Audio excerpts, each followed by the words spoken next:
Hi students. So previous ಕ್ಲಾಸಲ್ಲಿ ನಾವು complete ಮಾಡಿದ್ವಲ್ವಾ trading account, profit and loss account. So ಎಲ್ಲ ಪ್ರಾಕ್ಟೀಸ್ ಮಾಡಿದ್ದೀರಲ್ವಾ. ಸೊ 1-2 ಟೈಮ್ಸ್ ಬರೆದು ಪ್ರಾಕ್ಟೀಸ್ ಮಾಡಿ. ಸೊ ಒಂದ್ಸಲ ಇಂಟ್ರಡಕ್ಷನ್ ಕೊಡ್ತಾಯಿದ್ದೀನಿ. So trading account and profit and loss account complete ಮಾಡೋಕ್ಕೆ ಮುಂಚೆ ಸೊ ಎಲ್ಲ ಅಡ್ಜಸ್ಟ್ಮೆಂಟ್ಸನ್ನು ಕಂಪ್ಲೀಟ್ ಮಾಡಿರಬೇಕು. ಕ್ಲಿಯರ್? ಸೊ ಎಲ್ಲ ಕಂಪ್ಲೀಟ್ ಮಾಡಿದಾಗ ನೀವು ಕ್ಲೋಸ್ ಮಾಡಬೇಕು. ವಿತೌಟ್ ಅಡ್ಜಸ್ಟ್ಮೆಂಟ್ ಕ್ಲೋಸ್ ಎಲ್ಲ ಕಂಪ್ಲೀಟ್ ಮಾಡ್ತೀರಾ. ಸೊ ನೆಟ್ ಪ್ರಾಫಿಟ್ನ ಕ್ಲೋಸ್ ಮಾಡೋಕ್ಕೆ ಹೋಗಬಾರ್ದು. ಕ್ಲಿಯರ್? ಈ ಪ್ರಾಬ್ಲಮಲ್ಲಿ ನಮ್ಗೆ ಏನು ಬಂದಿದೆ? ಗ್ರಾಸ್ ಪ್ರಾಫಿಟ್ ಬಂದಿದೆ. ನೆಟ್ ಪ್ರಾಫಿಟ್ ಎಲ್ಲ ಟ್ರಾನ್ಸ್ಫರ್ ಮಾಡಬೇಕು ಬ್ಯಾಲೆನ್ಸ್ ಶೀಟ್ಗೆ. ಸೊ ಈಗ ಬ್ಯಾಲೆನ್ಸ್ ಶೀಟ್ ನೋಡೋಣ. ಸೊ ಬ್ಯಾಲೆನ್ಸ್ ಶೀಟ್ ಗೊತ್ತಲ್ಲ ನಿಮಗೆ, balance sheet liabilities amount, assets amount. So first ಏನು ಮಾಡ್ತೀರಾ, liabilities side first liability side complete ಮಾಡಿಬಿಡಿ, ಮತ್ತು ಅಸೈಡ್ ಸೈಡ್ನ ಸೊ ಕಂಪ್ಲೀಟ್ ತೊಗೊಳ್ಳಿ. So first capital. So already ನಿಮಗೆ ಕೊಟ್ಟಿರೋ ನೋಟ್ಸಲ್ಲಿ ನೋಡಿ, ಬ್ಯಾಲೆನ್ಸ್ ಶೀಟ್ಗೆ ಟು ಆ್ಯಂಡ್ ಬೈ ಬರೆಯೋಕ್ಕೆ ಹೋಗಬೇಡಿ. ಬಿಕಾಸ್ ಇದು ಅಕೌಂಟ್ ಅಲ್ಲ, ಇದೇನಿದು it is A statement. Balance is A statement. Clear? So ನಿಮಗೆ ಕೊಟ್ಟಿರೋ ನೋಟ್ಸಲ್ಲಿ ಕ್ಯಾಪಿಟಲ್ಗೆ ಯಾವ್ದು ಆ್ಯಡ್ ಮಾಡಬೇಕು, ಯಾವ್ದು ಲೆಸ್ ಮಾಡಬೇಕು ಅನ್ನೋದನ್ನು ನೋಡಿದೆ, ಫಾರ್ಮೆಟ್ ಇದೆ. ಸೊ ಅದನ್ನು ಅದು ಒನ್ಸ್ ಬಾಯ್ಟ್ ಮಾಡಿ ಎಲ್ಲರೂ. So capital value 1,20,000.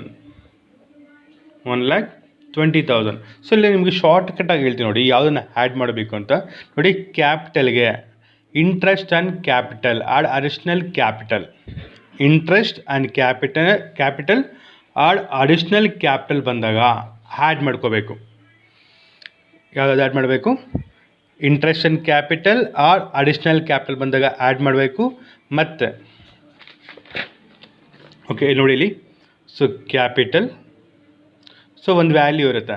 ಸೊ ಇದಕ್ಕೆ ಕೆಲವೊಂದು ಐಟಮ್ಸ್ ಆ್ಯಡ್ ಮಾಡಬೇಕು, ಕೆಲವೊಂದು ಲೆಸ್ ಮಾಡಬೇಕು. ಯಾವ್ದು ಆ್ಯಡ್ ಮಾಡಬೇಕಂದ್ರೆ ಇಂಟ್ರೆಸ್ಟ್ ಆ್ಯಂಡ್ ಕ್ಯಾಪಿಟಲ್ ಬಂದಾಗ ಆ್ಯಡ್ ಮಾಡಬೇಕು. ಕ್ಲಿಯರ್? ನೆಕ್ಸ್ಟ್ ನೆಟ್ ಪ್ರಾಫಿಟ್ ಏನಾದರೂ ಬಂದಾಗ ಅದನ್ನು ಆ್ಯಡ್ ಮಾಡಬೇಕು. ನಿಮ್ಗೆ ಕಾಮನಾಗಿ ಈ ಪ್ರಾಬ್ಲಮಲ್ಲಿ ಮ್ಯಾಕ್ಸಿಮಮ್ ಪ್ರಾಬ್ಲಮ್ ಎರಡೇ ಬರೋದು, ಮತ್ತು ರಿಮೈನಿಂಗ್ ಅದನ್ನು ನ್ಯೂ ಐಟಮ್ಸ್ ಬಂದಾಗ ನೋಡ್ಕೊಳ್ಳೋಣ. ಸೊ ಆ್ಯಡ್ ಏನು ಮಾಡಬೇಕು? ಇಂಟ್ರೆಸ್ಟ್ ಆ್ಯಂಡ್ ಕ್ಯಾಪಿಟಲ್ ಬಂದಾಗ ಆರ್ ನೆಟ್ ಪ್ರಾಫಿಟ್ ಬಂದಾಗ ಆ್ಯಡ್ ಮಾಡಬೇಕು. ಸೊ ಆ್ಯಡ್ ಮಾಡಿದಾಗ ಸಮ್ ಅಮೌಂಟ್ ಬರುತ್ತೆ. ಸೊ ಲೆಸ್ ಏನು ಮಾಡಬೇಕು ಅಂದರೆ ನಿಮಗೆ ಡ್ರಾಯಿಂಗ್ಸ್ನ ಏನು ಮಾಡಬೇಕು? ಲೆಸ್ ಮಾಡಬೇಕು. ನೆಟ್ ಲಾಸ್ನ ಲೆಸ್ ಮಾಡಬೇಕು. ಸೊ ಇಷ್ಟು ತಿಳ್ಕೊಳ್ಳಿ ಸಾಕು. ಸೊ ಬೇರೆ ಯಾವ್ದನ್ನ ಬಂದಾಗ ನ್ಯೂ ಪ್ರಾಬ್ಲಮ್ಸಲ್ಲಿ ಸೊ ಅದನ್ನ ತಿಳ್ಕೊಳ್ಳೋಣ. ಮ್ಯಾಕ್ಸಿಮಮ್ ಪ್ರಾಬ್ಲಮಲ್ಲಿ ನಿಮಗೆ ಇಷ್ಟು ಮಾತ್ರ ರಿಪೀಟ್ ಆಗುತ್ತೆ. ಸೊ ಕ್ಯಾಪಿಟಲ್ ವ್ಯಾಲ್ಯೂಗೆ ಏನು ಆ್ಯಡ್ ಮಾಡಬೇಕು? ಇಂಟ್ರೆಸ್ಟ್ ಆ್ಯಂಡ್ ಕ್ಯಾಪಿಟಲ್ನ ಆ್ಯಡ್ ಮಾಡಬೇಕು, ನೆಟ್ ಪ್ರಾಫಿಟ್ನ ಆ್ಯಡ್ ಮಾಡಬೇಕು. ಏನನ್ನ ಲೆಸ್ ಮಾಡಬೇಕು? ಡ್ರಾಯಿಂಗ್ಸ್ನ ಲೆಸ್ ಮಾಡಬೇಕು, ನೆಟ್ ಲಾಸ್ ಇದ್ದರೆ ಲೆಸ್ ಮಾಡಬೇಕು.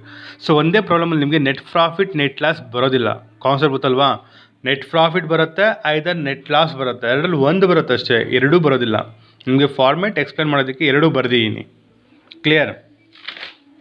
ಸೊ ಈ ಪ್ರಾಬ್ಲಮಲ್ಲಿ ನೋಡ್ಕೊಬನ್ನಿ ಏನೇನಿದೆ ಅಂತ. ಸೊ ಆ್ಯಡ್ ಅಂತ ಬರೆದ್ಬಿಟ್ಟು ನೆಟ್ ಪ್ರಾಫಿಟ್, ಈ ಪ್ರಾಬ್ಲಮಲ್ಲಿ ಏನು ಬಂದಿದೆ ನಿಮಗೆ? ನೆಟ್ ಪ್ರಾಫಿಟ್ ಬಂದಿರೋದು. ಸೊ ನೆಟ್ ಪ್ರಾಫಿಟ್ ಏನು ಮಾಡಬೇಕು? ಆ್ಯಡ್ ಮಾಡಬೇಕು. ಸೊ ಪ್ರಾಬ್ಲಮಲ್ಲಿ ನಮಗೆ ನೆಟ್ ಪ್ರಾಫಿಟ್ ಏನು ಬಂದಿದೆ ನೋಡ್ಕೊಂಡು ಬನ್ನಿ.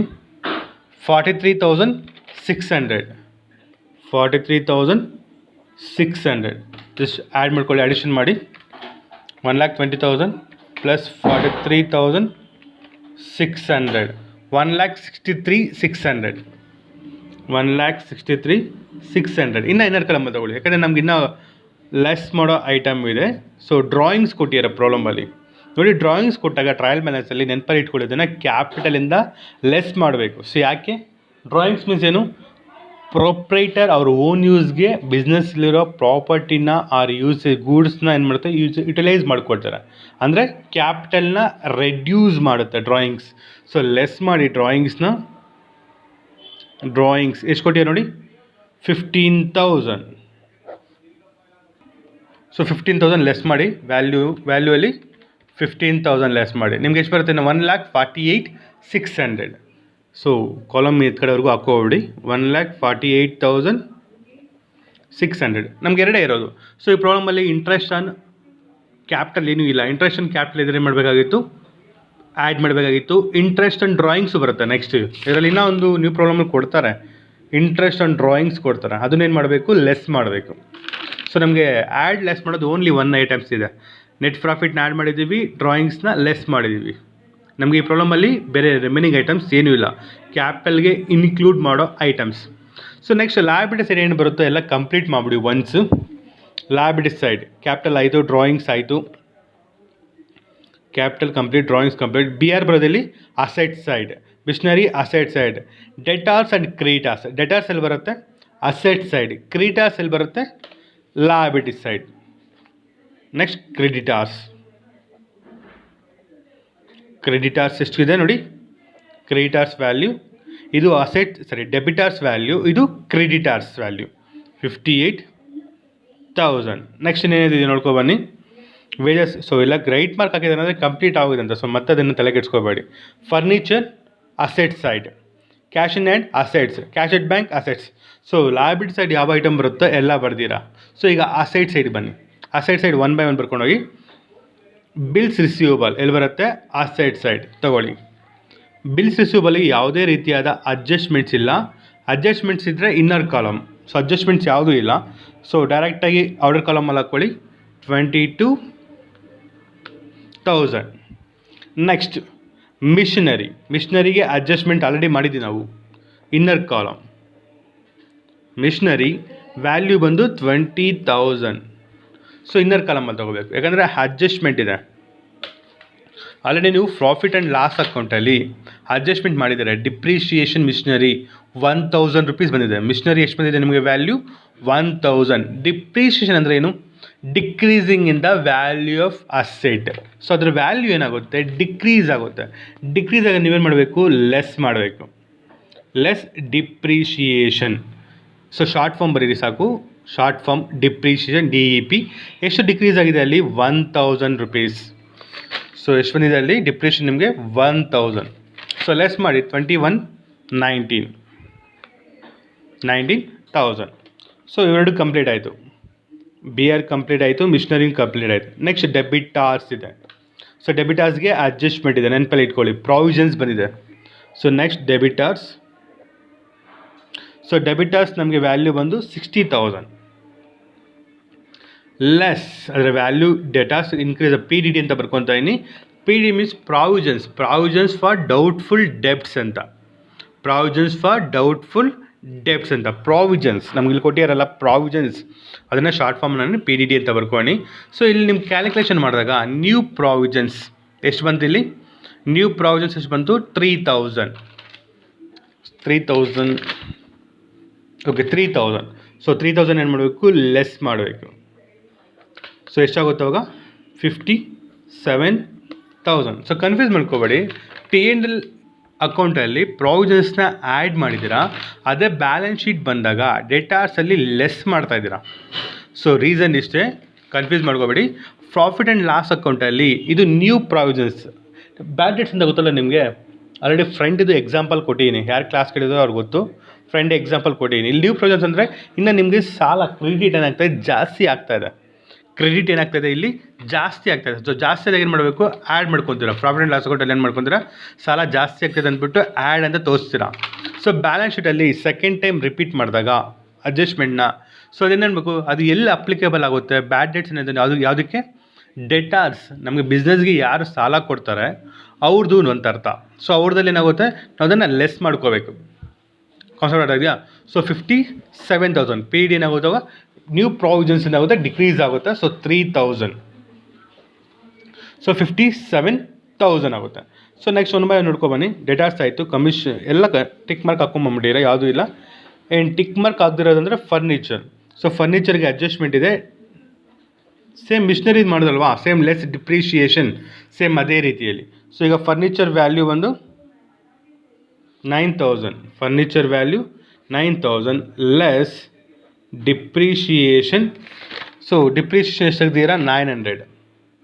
So outer column 8,100. So furniture ಆಯಿತು. Next cash in hand, cash at bank. Copy ಮಾಡಿ. Cash in hand and cash at bank. So in hand ಬಂದು 500, ಅಟ್ ಬ್ಯಾಂಕ್ ಬಂದು 2,000. ಸೊ ಬ್ಯಾಲೆನ್ಸ್ ಟ್ರಯಲ್ ಬ್ಯಾಲೆನ್ಸ್ ಇರೋದು ಎಲ್ಲ ಐಟಮ್ಸನ್ನು ನಾವು ಲಯಬಿಲಿಟಿ ಸೈಡ್ ಮತ್ತು asset side complete ಮಾಡಿದ್ದೀವಿ. Clear? ಎಲ್ಲ ಟ್ರಾನ್ಸ್ಫರ್ ಮಾಡಿದ್ದೀವಿ. ಯಾವುದೇ ಐಟಮ್ಸ್ ಕೂಡ ಪೆಂಡಿಂಗ್ ಇಲ್ಲ. ಇನ್ನು ಟ್ರಯಲ್ ಬ್ಯಾಲೆನ್ಸ್ ಇರೋದು ಎಲ್ಲನೂ trading account, P&L account and balance sheet ಎಲ್ಲ ಕಡೆಯೂ ಪ್ರತಿಯೊಂದು ಐಟಮ್ನೂ ಟ್ರಾನ್ಸ್ಫರ್ ಮಾಡಿದ್ದೀವಿ. ಕ್ಲಿಯರ್? ಸೊ ಪ್ರಾಬ್ಲಮ್ ಕಂಪ್ಲೀಟ್ ಅಲ್ವಾ? ಸೊ ಪ್ರಾಬ್ಲಮ್ ಕಂಪ್ಲೀಟ್ ಆಗಿ ಮುಂಚೆ ಇನ್ನೊಂದು ಹೇಳಿದ್ದೀನಿ ನಿಮಗೆ. ಅಡ್ಜಸ್ಟ್ಮೆಂಟ್ ಐಟಮ್ಸ್ ಎಷ್ಟಲ್ಲಿ ರಿಪೀಟ್ ಆಗಬೇಕು ಅಂತ ಹೇಳಿದ್ದೀನಿ? 2 times ರಿಪೀಟ್ ಆಗಬೇಕು ಅಂತ ಹೇಳಿದ್ದೀನಿ ನಿಮಗೆ. ಸೊ ನೋಡ್ಕೊಬನ್ನಿ, ಎಲ್ಲನೂ 2 times ಆಗಿದೆ ಅಂತ. ಕ್ಲೋಸಿಂಗ್ ಸ್ಟಾಕ್ ಟ್ರೇಡಿಂಗ್ ಅಕೌಂಟಲ್ಲಿ ತೊಗೊಂಡಿದ್ದೀರಾ, ಒನ್ ಟೈಮ್ ತೊಗೊಂಡಿದ್ದೀರಾ, ಸೆಕೆಂಡ್ ಟೈಮ್ ರಿಪೀಟ್ ಆಗಿಲ್ಲ ಎಲ್ಲೂ. ಬ್ಯಾಲೆನ್ಸ್ ಶೀಟಲ್ಲಿ ಆಗಬೇಕು, ಸೆಕೆಂಡ್ ಟೈಮ್ ರಿಪೀಟ್ ಆಗಬೇಕು. ಆಗಿದೆಯಾ? ಇಲ್ಲ. ನಿಮ್ಗೆ ಹೇಳಿನಿ ಕ್ಲೋಸಿಂಗ್ ಸ್ಟಾಕ್ ಎಲ್ಲಿ ತೊಗೋಬೇಕಂತ ಹೇಳಿನಿ, ಅಸೆಟ್ ಸೈಡ್ ತೊಗೋಬೇಕು. ಸೊ ತೊಗೊಳ್ಳಿ. So closing stock, so 1 lakh. So 2 times repeat ಆಯಿತು. ಸೊ ಅಡ್ಜಸ್ಟ್ಮೆಂಟ್ ಕಂಪ್ಲೀಟ್ ಆಯಿತು. Next create 5% and provisions. So first time ಬಂದು P&L ಅಕೌಂಟಲ್ಲಿ ಇಲ್ಲಿ ತೊಗೊಂಡ್ರಿ, ಸೆಕೆಂಡ್ ಟೈಮ್ ಬಂದು ಡೆಟಾರ್ಸಲ್ಲಿ ತೊಗೊಂಡಿದ್ದೀರಾ. ಸೊ 2 times ರಿಪೀಟ್ ಆಗಿದೆ. Commission and but not received only 1 time ಆಗಿದೆ. So ಇಲ್ಲಿ ತೊಗೊಂಡಿದ್ದೀರಾ, ಕ್ರೆಡಿಟ್ ಸೈಡ್ ತೊಗೊಂಡಿದ್ದೀರಾ, ನೆಕ್ಸ್ಟ್ ಟೈಮ್ ತೊಗೊಂಡಿಲ್ಲ ಅದು. ಸೊ ಅದನ್ನ ಎಲ್ಲಿ ತೊಗೋಬೇಕಂತ ಹೇಳಿ ನಿಮಗೆ ಅಸೆಟ್ ಸೈಡ್ ತೊಗೋಬೇಕು ಅಂತ ಹೇಳಿದೆ, ತೊಗೊಳ್ಳಿ. ಸೊ ಕಮಿಷನ್, ಸೊ ಎಷ್ಟು 500. ಸೊ 2 times ಆಯ್ತಿದು. Okay. Next outstanding wages and salary. So only 1 time P&L ಅಲ್ಲಿ ಮಾತ್ರ ತೊಗೊಂಡಿದ್ದೀರಾ, ಸೆಕೆಂಡ್ ಟೈಮ್ ಬ್ಯಾಲೆನ್ಸ್ ಶೀಟಲ್ಲಿ ರಿಪೀಟ್ ಆಗಿಲ್ಲ. ನಿಮಗೆ ಹೇಳಿದೆ ಔಟ್ಸ್ಟ್ಯಾಂಡಿಂಗ್ ಎಲ್ಲಿ ತೊಗೋಬೇಕು, ಔಟ್ಸ್ಟ್ಯಾಂಡಿಂಗ್ ಬಂದು ಲಯಬಿಲಿಟಿ ಸೈಡ್, ಪ್ರೀಪೇಯ್ಡ್ ಬಂದು ಅಸೆಟ್ ಸೈಡ್. ನೆನಪಿದೆಯಲ್ವಾ? ಸೊ ಔಟ್ಸ್ಟ್ಯಾಂಡಿಂಗ್ ಎಲ್ಲಿ ತೊಗೋಬೇಕು, ಲಯಬಿಲಿಟಿ ಸೈಡ್ ತೊಗೊಳ್ಳಿ. Outstanding wages, next outstanding salary.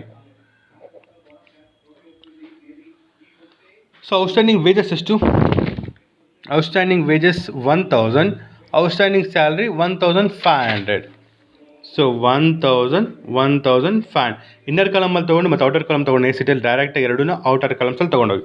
So ಇದು 2 times ರಿಪೀಟ್ ಆಯಿತು. ಸೊ ಇನ್ನು depreciation machinery and furniture 2 times repeat ಆಗಿದೆಯಾ? ಆಗಿದೆ. P&L ಅಕೌಂಟಲ್ಲಿ 1 time ಮಾಡಿದ್ರಿ, ಸೆಕೆಂಡ್ ಟೈಮ್ ಸರ್ಟನ್ ಅಸೆಟ್ ಜೊತೆಯಲ್ಲಿ ಡಿಕ್ರೀಸ್ ಮಾಡಾಕಿದ್ದೀರಾ, ಲೆಸ್ ಮಾಡಿದ್ದೀರಾ. ಸೊ ಇದೂ ಡಬಲ್ ಟೈಮ್ ರಿಪೀಟ್ ಆಗಿದೆ. ಸೊ ಎಲ್ಲ ಅಡ್ಜಸ್ಟ್ಮೆಂಟ್ನು ಡಬಲ್ ಅಡ್ಜಸ್ಟ್ ಆಗಿದೆ. ಸೊ ಈಗ ಬ್ಯಾಲೆನ್ಸ್ ಶೀಟ್ ಟೋಟಲ್ ಮಾಡಿ, ಎರಡೂ ಈಕ್ವಲ್ ಬಂದರೆ ನೀವು ಮಾಡಿರೋ ಪ್ರಾಬ್ಲಮ್ ಕರೆಕ್ಟ್ ಅಂತ. ಸೊ ಏನಾದರೂ ವೇರಿಯೇಷನ್ ಬಂದರೆ ಸೊ ರಾಂಗ್ ಆಗಿದೆ ಅಂತ, ಮತ್ತು ಕ್ರಾಸ್ ಚೆಕ್ ಮಾಡ್ಕೋಬೇಕು ಎಲ್ಲಿ ರಾಂಗ್ ಆಗಿದೆ ಅಂತ. ಸೊ ನಾನು ಟೋಟಲ್ ಮಾಡಿದ್ದೀನಿ 2,09,100, 2,09,100 ಬರುತ್ತೆ. 2,09,100 ಬರುತ್ತೆ. ಕ್ಲಿಯರ್? ಸೊ ನೀವು ಟೋಟಲ್ ಯಾವುದನ್ನು ಮಿಸ್ಟೇಕ್ಸ್ ಬಂದರೆ, ವೇರಿಯೇಷನ್ಸ್ ಬಂದರೆ ಏನೋ ರಾಂಗ್ ಆಗಿರುತ್ತೆ. ಸಪೋಸ್ ಯಾವುದೋ ಒಂದು ಅಡ್ಜಸ್ಟ್ಮೆಂಟ್ ಮಿಸ್ ಮಾಡಿದರೆ ಆ ಅಮೌಂಟ್ ವೇರಿಯೇಷನ್ ಬರ್ತಾ ಇರುತ್ತೆ. ಅಡ್ಜಸ್ಟ್ಮೆಂಟ್ ನೋಡ್ಕೋಬೇಕು, ಅಡ್ಜಸ್ಟ್ಮೆಂಟ್ ಯಾವ್ದಾದ್ರು ವ್ಯಾಲ್ಯೂಸ್ ಇದೆಯಾ ಅಂತ. ಕ್ಲಿಯರ್? ಬ್ಯಾಲೆನ್ಸ್ ಶೀಟ್ ಎರಡೂ ನಿಮಗೆ ಈಕ್ವಲ್ ಬಂದರೆ ನೀವು ಮಾಡಿರೋದು ಕರೆಕ್ಟ್ ಅಂತ, ಏನಾದರೂ ವೇರಿಯೇಷನ್ಸ್ ಬಂದರೆ ಸೊ ರಾಂಗ್ ಅಂತ. So trading account, profit and loss account and balance sheet. So previous ಎಲ್ಲ ಪ್ರಾಬ್ಲಮ್ ಕಂಪೇರ್ ಮಾಡಿದಾಗ ಸೊ ಫೈನಲ್ ಅಕೌಂಟ್ ಸ್ವಲ್ಪ ಲೆಂತಿ ಬರುತ್ತೆ. ಸೊ ಟೈಮ್ನು ಸ್ವಲ್ಪ ಜಾಸ್ತಿ ಕನ್ಸ್ಯೂಮ್ ಮಾಡುತ್ತೆ. ಕ್ಲಿಯರ್? ಬಟ್ ನೀವು ಅರ್ಥ ಮಾಡ್ಕೊಂಡ್ರೆ ತುಂಬ ಈಸಿ. ಸೊ ನಾವು ಆನ್ಲೈನ್ ಕ್ಲಾಸ್ ಮಾಡೋದ್ರಿಂದ ಸ್ವಲ್ಪ ಡಿಫಿಕಲ್ಟಿನ ಇರುತ್ತೆ. ಆಫ್ಲೈನ್ಗೆ ಆನ್ಲೈನ್ಗೆ ಜಾಸ್ತಿ ಡಿಫ್ರೆನ್ಸ್ ಇರುತ್ತೆ. ಸೊ ನಿಮಗೂ ಗೊತ್ತಿರುತ್ತೆ ಏನೇನು ಡಿಫ್ರೆನ್ಸ್ ಇರುತ್ತೆ ಅಂತ. ಸೊ ನೋಡಿ, ಪ್ರಾಕ್ಟೀಸ್ ಮಾಡ್ಕೊಳ್ಳಿ. ಇನ್ನೊಂದು 2-3 ಪ್ರಾಬ್ಲಮ್ಸ್ ಸಾಲ್ವ್ ಮಾಡೋಣ. ಸೊ ಇದು ಇಂಪಾರ್ಟೆಂಟ್, ನಿಮ್ಗೆ ಹೇಳ್ತಾ ಇದ್ದೀನಿ. ಸೆಕೆಂಡ್ ಇಯರ್ಗೆ ವಿತ್ ಅಡ್ಜಸ್ಟ್ಮೆಂಟಲ್ಲಿ ಸಾಲ್ವ್ ಮಾಡೋ ಪ್ರಾಬ್ಲಮ್ಸ್ ಒಂದು ನಿಮ್ಗೆ ಇಂಪಾರ್ಟೆಂಟ್. ಇನ್ನೊಂದ್ಸಲ ಹೇಳ್ತಾ ಇದ್ದೀನಿ, ಸೆಕೆಂಡ್ ಇಯರಲ್ಲಿ ನಿಮ್ಗೆ ಎಲ್ಲನೂ ವಿತ್ ಅಡ್ಜಸ್ಟ್ಮೆಂಟ್ಸ್ ಬರೋದು. ಸೊ ಇದನ್ನು ನೆಗ್ಲೆಕ್ಟ್ ಮಾಡಬೇಡಿ, ಇದನ್ನೇ ಕನ್ಸಿಡರ್ ಮಾಡಿ. ಸೊ ಆಲ್ರೆಡಿ ಸರ್ ಹೇಳಿದಾರಲ್ವ ನಿಮಗೆ ಆನ್ಲೈನ್ ಎಕ್ಸಾಮ್ ಇದೆ ಅಂತ ನೆಕ್ಸ್ಟ್ ಮಂತು. ಸೊ ನಾನು ಫೈನಲ್ ಅಕೌಂಟಿಂದ 45 ಮಾರ್ಕ್ಸ್ ಕೊಡ್ತೀನಿ. ಸೊ ನಿಮ್ಮ ಚಾಯ್ಸ್ ಏನಾದರೂ ಮಾಡ್ಕೊಳ್ಳಿ.